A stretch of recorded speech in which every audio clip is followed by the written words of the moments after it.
Friends, gather around, and let's talk about woodworking. Nothing beats the feeling of transforming rough lumber into a piece of art with your own two hands. But before you unleash your inner Michelangelo, we need to lay the groundwork for success. Today's lesson? Achieving that satin-smooth surface that makes your project sing. Whether you're building a sturdy table or crafting a delicate jewelry box, a smooth surface is non-negotiable. It's the foundation for a beautiful finish and speaks volumes about your craftsmanship. Rough patches? Not on our watch. We're gonna banish them using both modern and time-tested techniques. But this ain't just about looks, folks. A well-prepped surface is crucial for durability. It ensures finishes adhere properly and prevents cracks down the line. We're talking about creating heirlooms, pieces that'll be passed down through generations. So grab your safety glasses, and let's get down to business.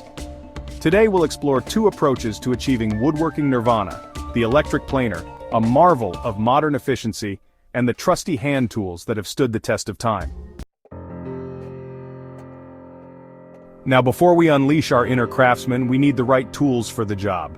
Think of it like this: a carpenter without tools is like a fish out of water, so let's make sure we're well equipped for the task at hand. For our electric endeavors, we'll need a trusty electric planer. This power tool is a real game changer, allowing you to remove material quickly and efficiently. But remember, with great power comes great responsibility, so always prioritize safety when operating power tools. Next up, we'll enlist the help of an orbital or belt sander. These handy tools will be our secret weapon for achieving that baby bottom smooth finish after we're done planning. Remember folks, sanding ain't just about smoothing, it's about revealing the wood's natural beauty. And lastly, to keep our workspace clean and our lungs happy, a vacuum or dust collector is a must. Sawdust may seem harmless, but trust me, you don't want to be breathing that stuff in. Now, before we start making sawdust, let's talk about the importance of a proper workspace. A well-organized workspace is like a well-oiled machine. It makes everything run smoother and keeps those creative juices flowing. First things first, banish the clutter. A cluttered workspace is a recipe for disaster, so take a few minutes to clear the decks. You'll thank me later. We need ample room to maneuver and a clear head to focus on the task at hand. Next up, a sturdy workbench is our best friend. This is our command center, our woodworking sanctuary. Make sure it's at a comfortable height and well lit so you can see what you're doing. And don't forget to keep your tools within easy reach. There's nothing worse than having to stop mid-project to search for a misplaced chisel.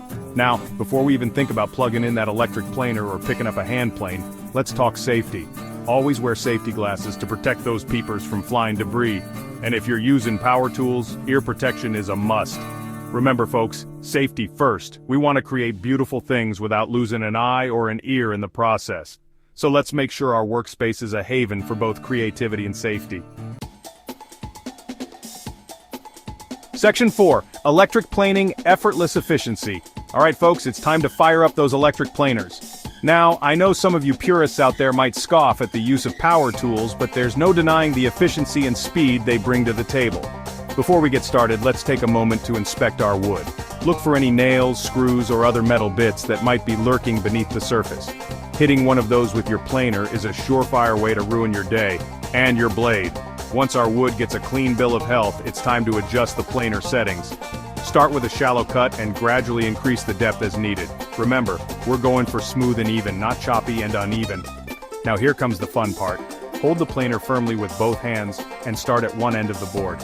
Apply even pressure and glide the planer along the wood's grain, overlapping each pass slightly for a consistent finish. And don't forget to check your progress frequently. A straight edge or level will be your best friend here. We're aiming for a surface that's as flat as a pancake, so adjust your planing technique if you encounter any high or low spots. Section 5, Hand Tools for Precision. Alright, let's get back to basics. Hand tools may not have the speed of their electric counterparts, but they offer unmatched precision and control. First up, the hand plane. This tool is perfect for those fine adjustments and achieving a silky smooth finish. Make sure your blade is razor sharp and properly aligned. A dull blade will only make your work harder and less accurate. Next, let's talk about chisels. These are indispensable for detailed work like mortises and tenons. Always keep them sharp and use a mallet for controlled, precise strikes. And finally, don't forget about the trusty handsaw. Whether you're making crosscuts or rip cuts, a sharp saw and a steady hand will give you clean, accurate results. Remember, patience and practice are key when it comes to hand tools. Take your time and let the tools do the work. Section 6. Protecting yourself and your craft. Safety first, folks. Always wear safety goggles to protect your eyes from flying debris.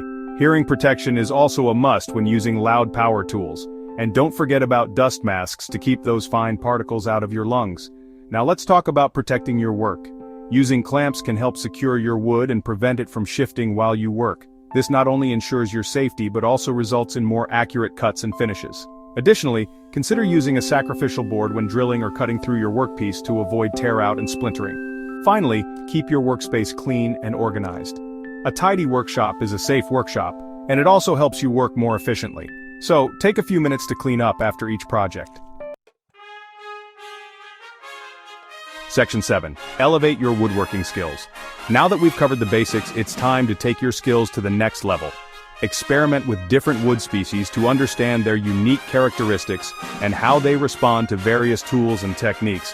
Join a woodworking community or take a class to learn from experienced craftsmen and share your own knowledge. Don't be afraid to tackle more complex projects.